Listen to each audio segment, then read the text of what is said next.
Speaking of special guests, Kansas State University had their very own special guest recently.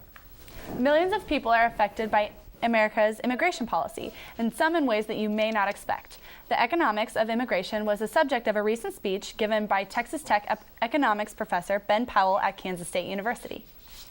Our very own Channel 8 reporter Jason Beats covered the event for us. Jason, what were his main points? Powell said that immigration is not a drag on the U.S. economy, that immigrants do not steal jobs from native-born American workers, and that immigrants do not depress wages. His discussion on immigrants' impact on jobs and wages intersected around the controversial use of undocumented immigrants as farm workers. American farmers have a problem. Many crops are being left in the ground to rot as a result of a lack of workers to pick them. This reality is at the core of one part of the immigration debate, the extensive use of low-paid, undocumented immigrants as farm workers. Ben Powell, an economics professor at Texas Tech University and a senior fellow at the Independent Institute, addressed this issue during a speech at Kansas State University.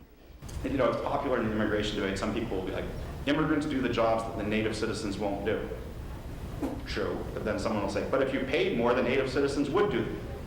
Also true, unasked. Would the job exist if you had to pay more? Answer in many cases, no.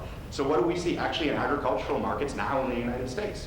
Many instances of the farmers not being able to get laborers to come in and harvest the crop. They'll leave a lot in the ground to rot, take billions of dollars of losses. They could bid up the wages enough to get you all to drop out of school and to come harvest the crop. But to do so, then make even bigger losses. It's not worth paying you that high price for what they're going to get for the crop later. Powell believes that the U.S. should allow any immigrant who wants to come to the United States to do so. Congress may return to debating the U.S. immigration policy after it resolves the government shutdown. We'll take a quick break and be right back with weather and sports.